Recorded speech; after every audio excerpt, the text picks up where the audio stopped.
Hello, and welcome to 10,000 Stitches podcast, episode 17. I think this is episode 17. My name is Andy, and this is a podcast all about sock knitting. So thanks for joining me today to chit-chat about socks. That's not my best intro, but we're gonna go with it.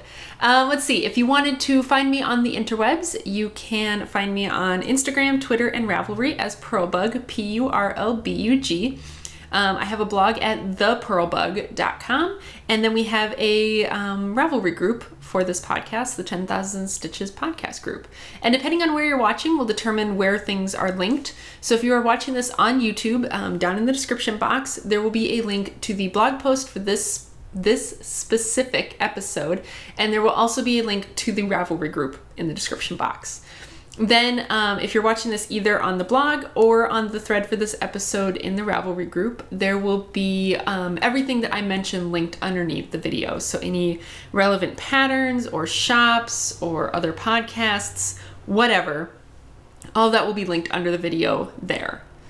Yeah. If you wanted to get in touch with me, you can do so by sending me a message on one of those social media things that I mentioned, so like on Ravelry or Instagram or anything like that.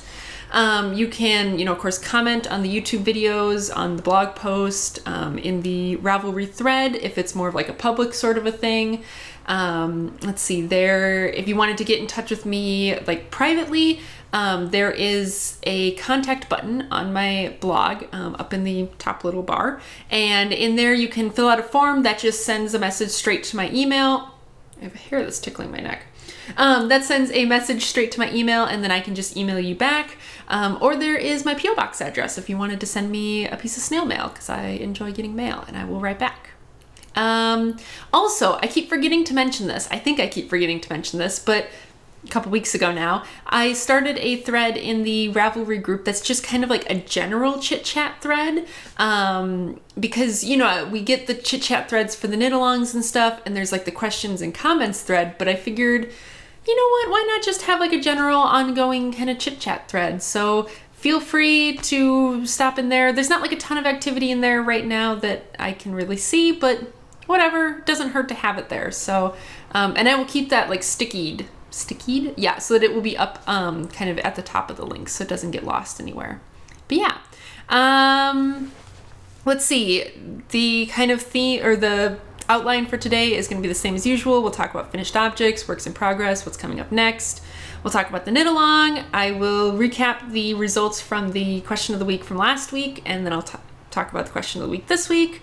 Talk a little bit about my cable tutorial, and then we'll do chit chat. So yeah. Oh, and what's on my feet today is, sorry, I'm just adjusting. My computer screen is like right here, so I'm adjusting everything to make sure that everything works. Is a very early pair of socks that I made. These are made out of Patons Kroy. This one is the gray-brown marl, maybe, with flax for the heel and toe. And then this one is the Sing in the Blue stripes, again with flax for the heel and toe. And these were not the first pair that I made after I moved here to Virginia, but these were the second pair that I made.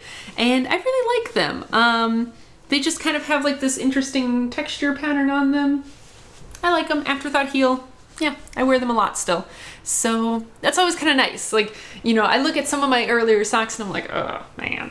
But I still wear all of them. Like, I love all of them and they're all fun to wear. So yeah, let's get into it. Finished objects, don't have any. I do have a half object / a work in progress. And that is my Viking socks. And I was so hoping that I'd have these finished, but I do not. By the way, it is Sunday, March 27th, and I'm recording this about 3:30 in the afternoon. Happy Easter to anyone who celebrates, and to anyone who doesn't. I mean, hey, whatever. Happy Sunday. Anyway, and this episode will go live on Tuesday, March 29th. But yeah, so my Viking socks. So I have one of them done. And this is being made out of Cascade Heritage sock in the colorway 5611. It's sort of this like buttery yellow kind of color, which is getting really washed out by like the cloudy light. So I don't know, nothing I can do. But anyway, yeah, so I have one of them done. Anyone who's familiar with the pattern, there's two different sets of charts. There's like the A and the B charts.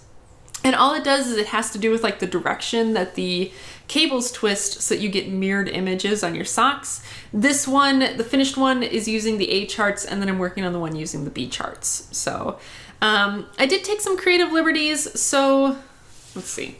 I want to be able to hold this and make sure that the camera focuses, because I turned off the autofocus because it drives me nuts. So this is what the first one looks like. Come on. Oop. Oh, there we go. So that's what that looks like. That's the front. This is like the top of the foot that you're looking at. And then here's the cable along the back. So yeah, the pattern, oh, there we go. I'm still learning with this new equipment stuff, and I will talk a little bit about that later. But anyway, the pattern I think has you do like ribbing in between the cable like panels, which I decided not to do because I am so sick of ribbing. But yeah, I think it worked fine. I had mentioned last week that I was afraid these were going to turn out too small if I didn't do a decent amount of stitches, because cables really reduce the amount of stretch that your fabric has. So what I did was I cast on 80 stitches, and I did 80 stitches for the leg. And then I did the heel, which was kind of fun. I did the heel with like a ribbed, like I just continued the cable pattern down into then ribbing on the heel, which I thought was really fun. But yeah, heel flap and gusset, and I am seriously loving doing garter edges on my heels, so I plan to do that forever and ever. But anyway, so after I did the heel flap and turned the heel, I transferred 2 stitches from each side of my front needle, because I used 2 circulars, and to my back needle. And so that left 36 stitches on my front needle, and then I decreased on the back needle down to 36 stitches. So the leg is 80, the gusset is nice and generous because that was done kind of at 80, and then I decreased down to 72 for the foot. And as you can see, I also continued the ribbing onto the toe. Yeah, and I like these. This one fits fine. It's a little bit long, and I don't know quite how that happened, because I definitely thought that I did it so it'd be the proper length, but like it's not outrageously long, and I'll wear it and it'll be fine, especially because I don't see this sock as really being like a beat around, wear around all the time kind of sock. Like, because of the cable pattern, you know, that makes it kind of like bumpier on the top. And so this is not like a sock that I would necessarily wear in shoes a lot, maybe like very open shoes, but yeah, so I think these will tend to be more like around the house, like slippery kind of socks, or like socks to wear in the morning when my feet are a little bit cold. So yeah, the fact that it's a little bit not the right size doesn't matter to me at all. But yeah, I am really happy with this. And like I said, I am doing the other one, and I'm actually just a couple rows past being done with the gusset decreases.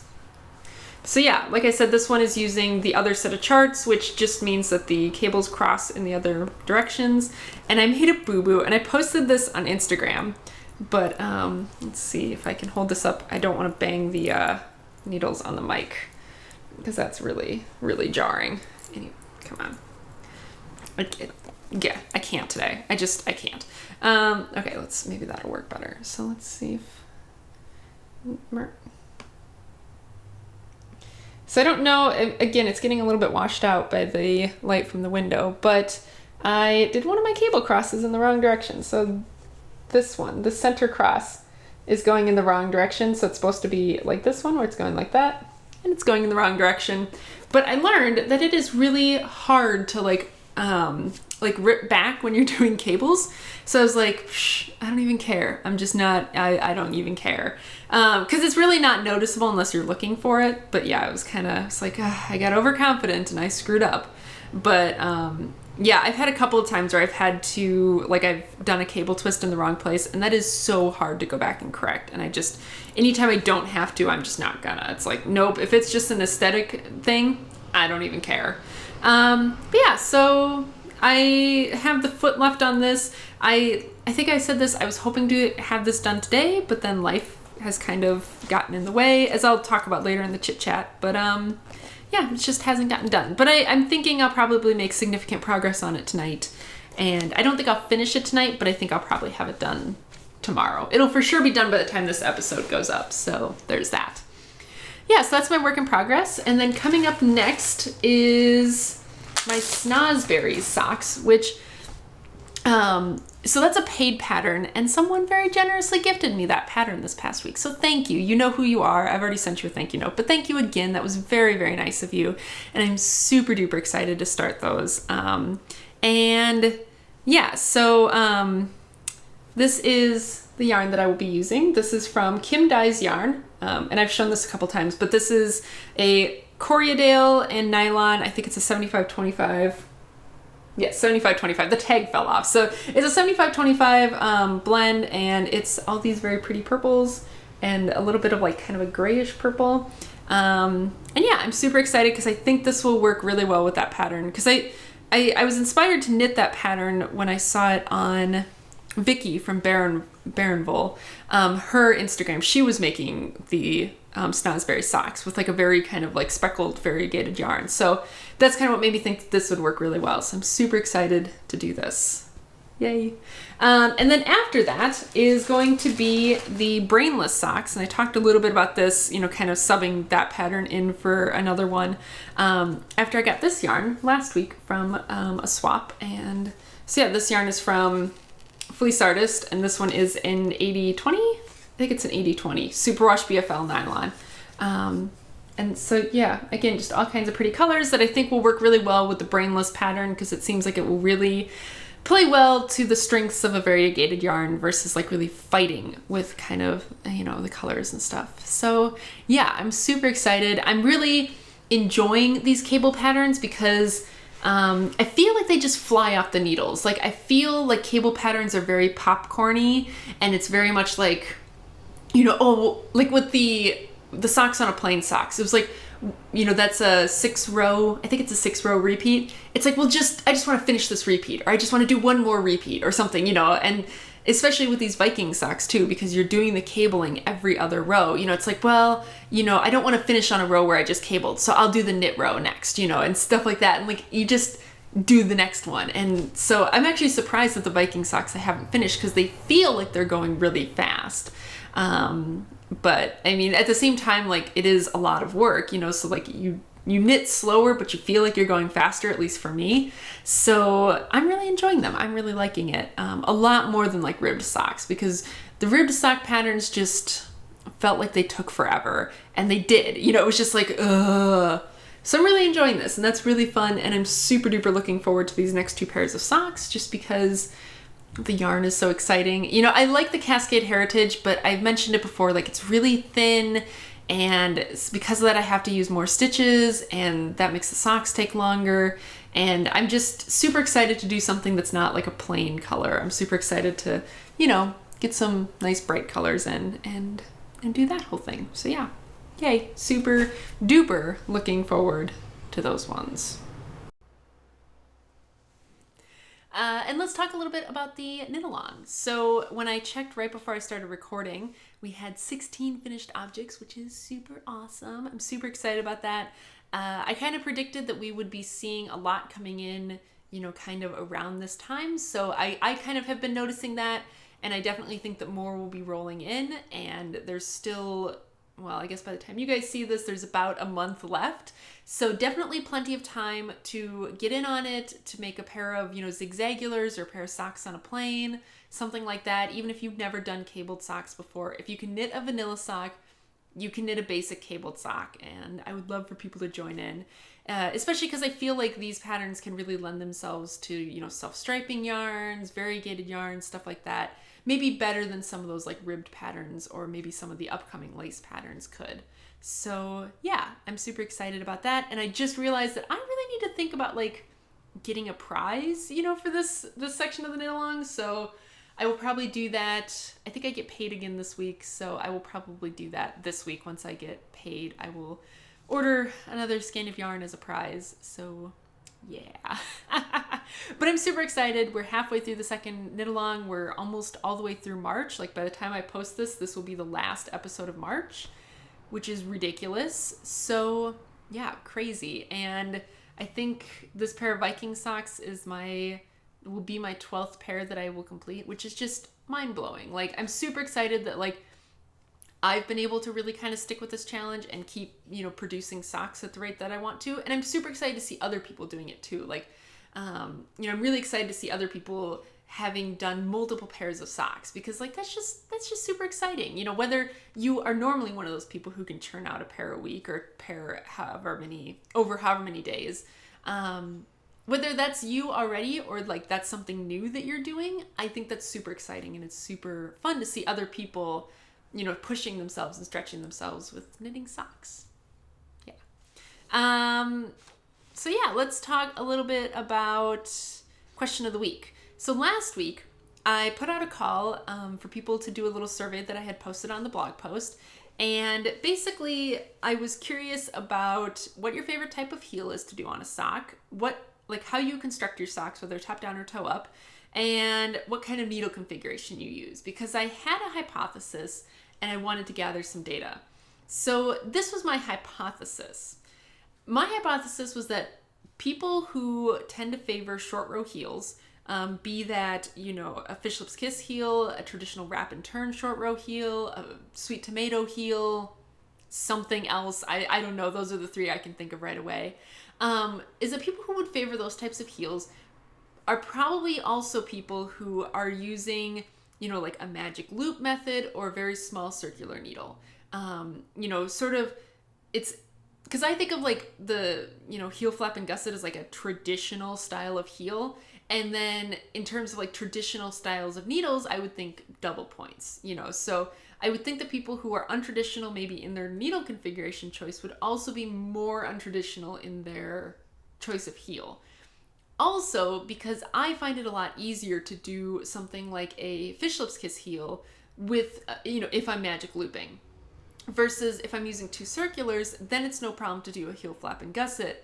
But doing a heel flap and gusset with a magic loop is just horrible. And especially if you're knitting 2 at a time socks, like you can't.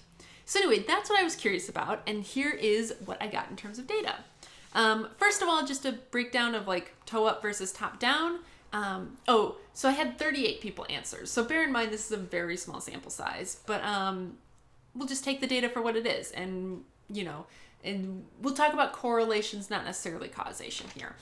Anyway, toe up versus top down, I got that 74% prefer top down and 26% prefer toe up. Interesting, I prefer top down, so there's that. So then in terms of like, of the total, 53% of people prefer heel flap and gusset, 34% preferred a short row heel, 8% preferred afterthought, and 5% preferred some other version of a heel. So, okay, breaking that down even further, because, you know, I'm a scientist. We like to really break data down. Of the people who preferred heel flap and gusset, so of that 53%, 40% of those people use double points, 30% use magic loop, 25% use a small, like a 9 or a 12-inch circular, and 5% use 2 circulars, which makes me feel really sad because I'm in the 2 circulars camp, but whatever.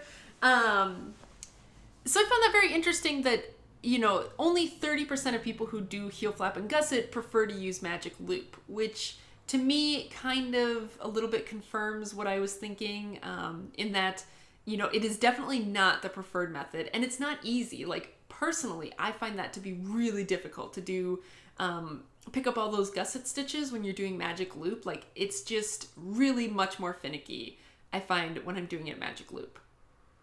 So, okay, now, the short row, right, 34% of the total number of people who responded prefer short row heels. Of that 34%, 23% use double points, 54% use magic loop, nobody uses a small circular, and 23% use 2 circulars. So, again, I found that to be very interesting, and it kind of confirmed what I thought, in that of the people who do short row heels, the majority of them are using a magic loop method, which, yeah, because it's a lot easier to do that because you're not necessarily changing your total number of stitches.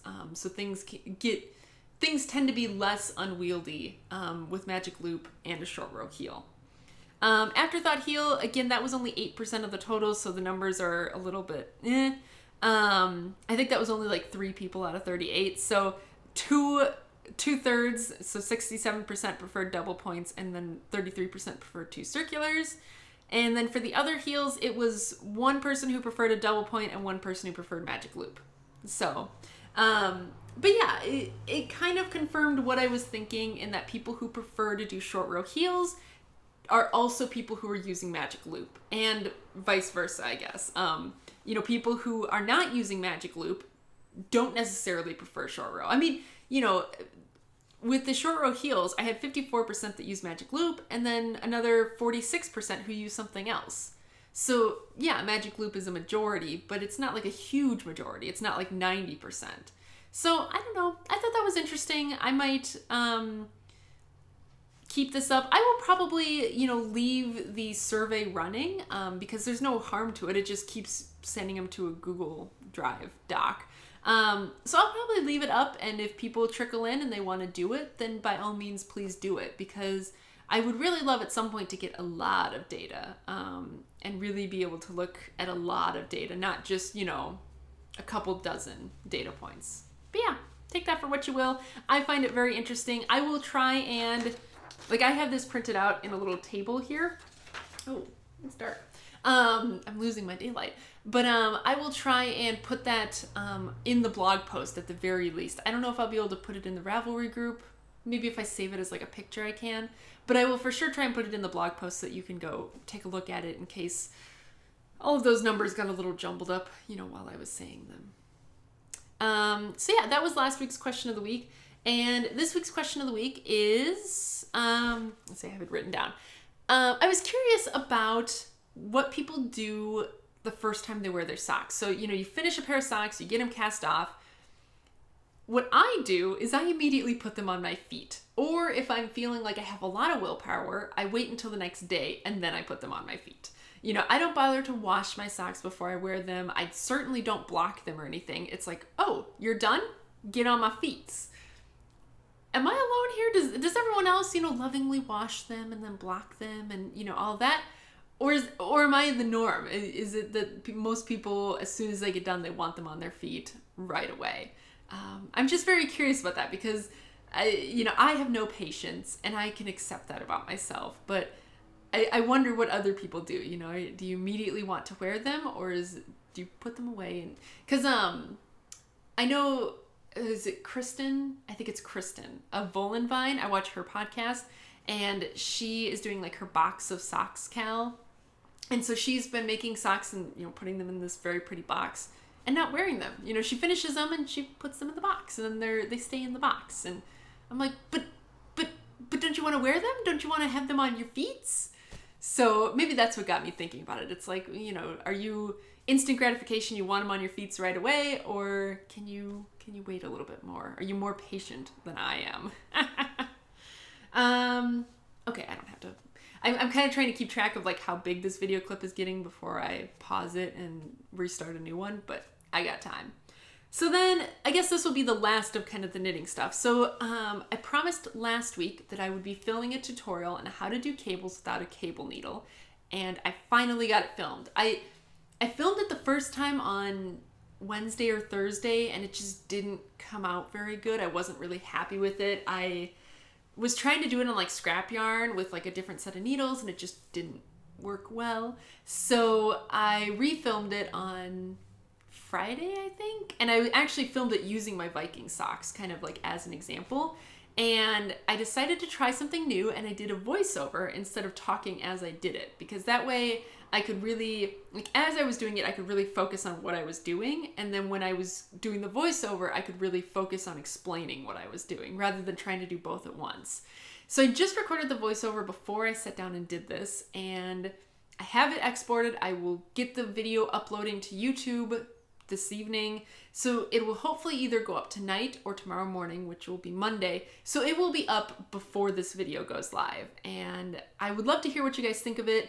I think the voiceover could really work well depending on what the tutorial is. We'll see. I think it worked okay for this. I'm not sure. I haven't watched it all the way through. I just kind of finished it, exported it, and then I was like, okay, time for this.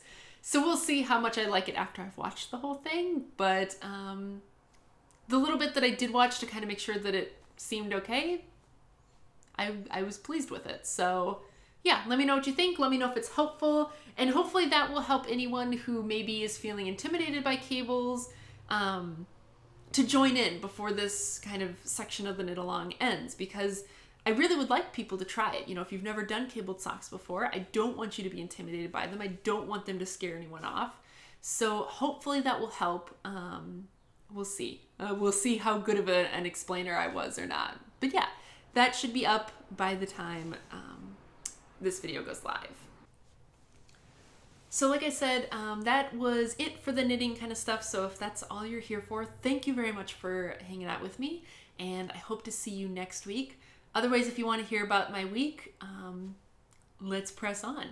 So yeah, this was a busy week. Like I was wiped out by the end of it. I will not lie. I did not get a lot done at work on Friday because I just had no more energy.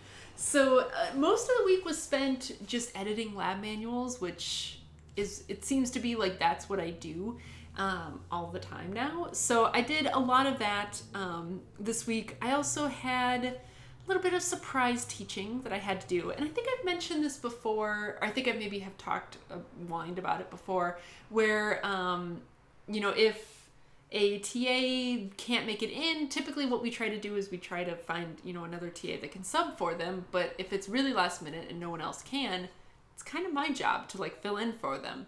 So I had that happen on Wednesday, where I woke up to an email that was sent at midnight from one of the TAs who was saying, oh, you know, there's a family emergency that came up and I'm not gonna be able to make it in to teach at 8 a.m. So, I mean, even had I seen that at midnight, there's not a whole lot that I can do. So, you know, I did what I could. I sent out an email to all the TAs, but nope, I wound up having to teach her 8 a.m. and 10 a.m. labs, which was kind of a pain. I mean, luckily it was a short lab, and her students were very good, but it was just, you know, it was like, well, this was not how I planned to spend my morning today. So that was a little frustrating.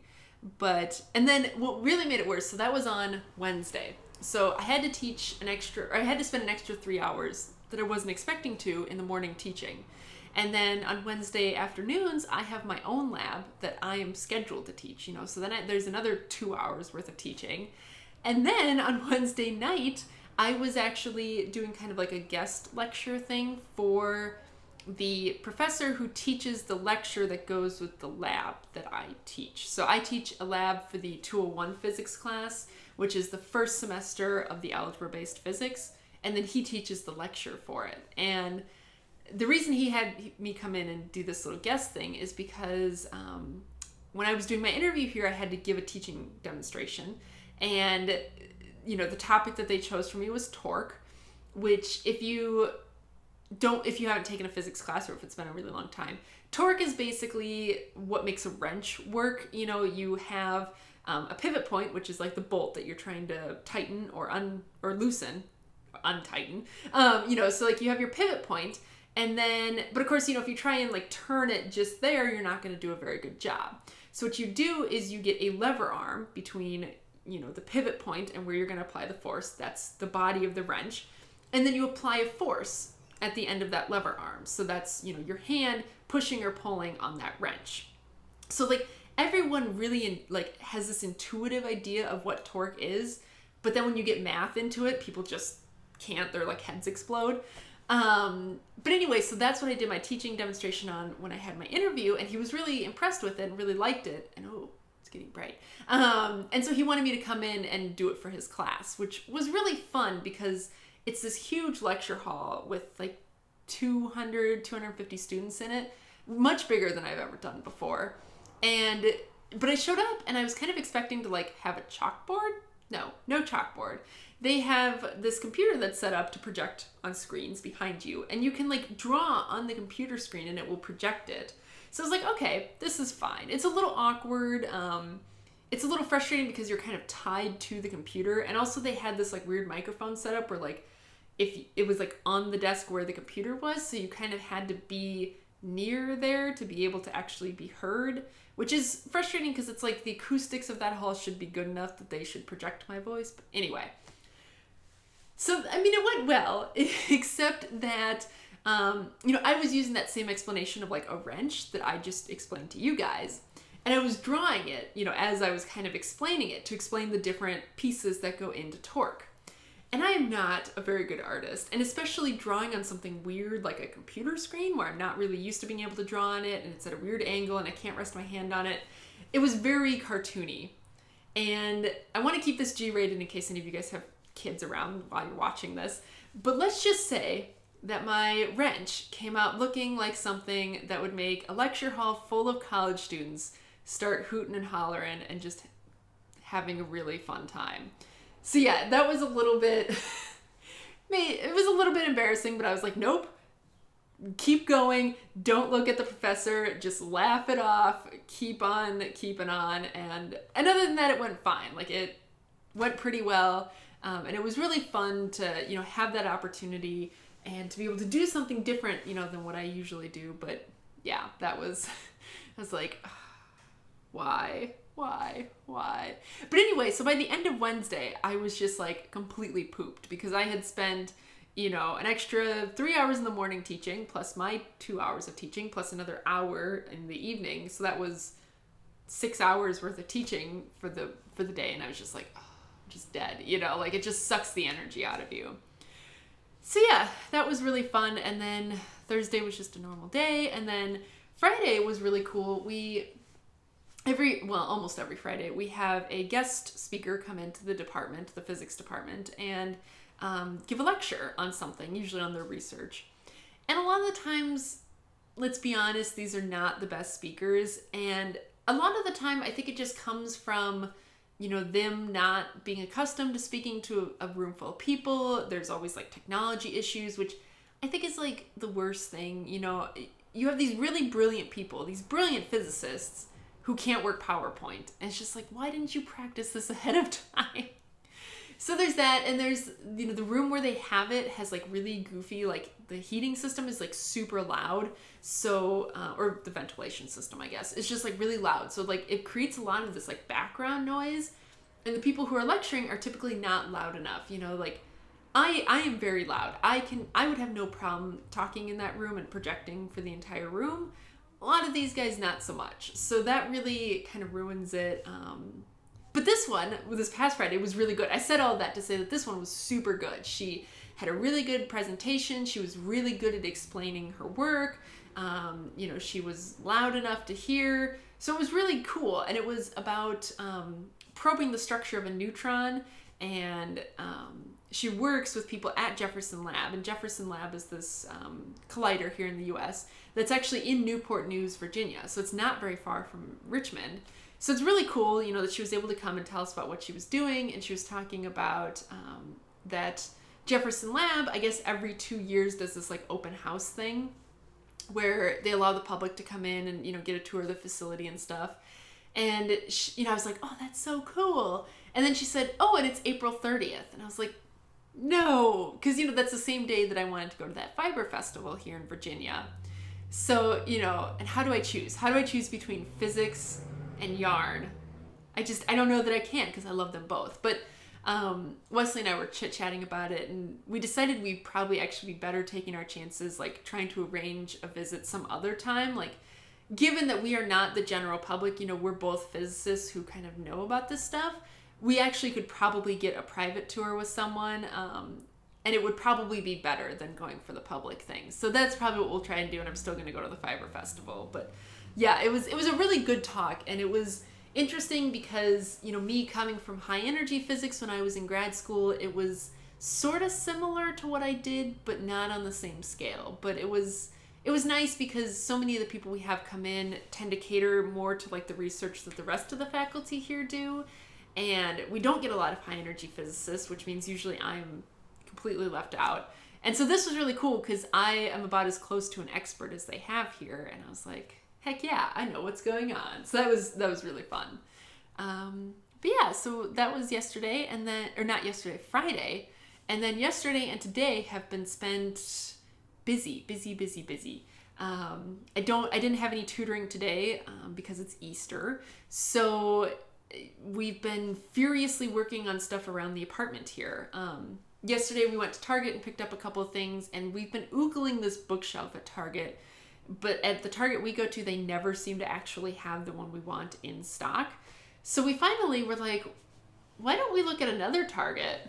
there's lots of Targets in Richmond. Why don't we try a different one? So we did that. We went to a different Target and they had it. So we picked up the bookshelf yesterday, and then today we were putting that together this morning. And then this afternoon, early afternoon, we went over to the hardware store and picked up supplies so that we can actually get our computer desk made. So hopefully by the time I record next week, we will have that done. And that way I can get everything set up on a desk and not, be recording sitting on my bed. So yeah, it's been really busy, and that's part of why like the Viking socks haven't gotten done, is because I've been really busy doing everything else, like adulting in every other way. So, but that's been good. And I've kind of been realizing that I want to make our apartment much more like welcoming and homey. I don't like to have a lot of stuff. I'm very like minimalist in that way, but at the same time, I don't want our apartment to feel super barren, especially because I'm at least planning on staying here for about 5 years.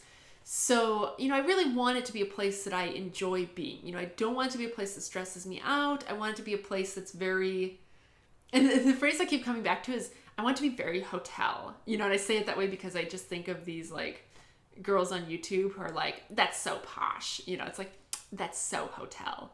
But that's kind of like what I'm going for. I want it to be very luxurious and indulgent. And I want it to feel kind of like I'm staying in a hotel when I'm in my own apartment, except that I'm also the cleaning crew who doesn't get paid. But, like that's kind of what I'm going for. So like that's part of why we bought this bookshelf. That's part of, putting in the desk. I want to, get some nice like, linens for the bed. We're going to hopefully hang up pictures soon, because this blank wall behind me is just not doing it. So I'm hoping that, maybe by the end of the semester, we will have this place very transformed into something very, very hotel. So when we get it to that point, I did a tour of our apartment on like my kind of main personal YouTube channel, which if I remember right, I will link that in the notes. So if you care about seeing what my apartment looks like, you can. And then probably once I have the place kind of much more posh, I will do another tour, probably closer to a year into being here. But yeah, that's kind of what, I'm trying to focus on doing. And yeah. And now I can tell that I'm getting rambly. So yeah, I guess that's going to be about it. I am about at the point where I should be ending this clip anyway. So yeah, I guess that's going to be it. And then I'm going to go make some dinner, because Wesley, before I started recording this, he's like, I'm hungry. So we're going to make some dinner. And yeah, probably start putting stuff on our new bookshelf. So yeah, that's going to be it. Again, happy Easter, even though it will be past Easter by the time any of you guys see this. Feel free to check out that cable tutorial and let me know what you think of kind of that format of editing/recording. And thank you so much for hanging out with me, and I hope to see you guys again next week. We are coming up on episode 20, and that is ridiculous to think about, that I've been doing this for 20 weeks now. So anyway, thank you, and I will see you guys again next week. Bye.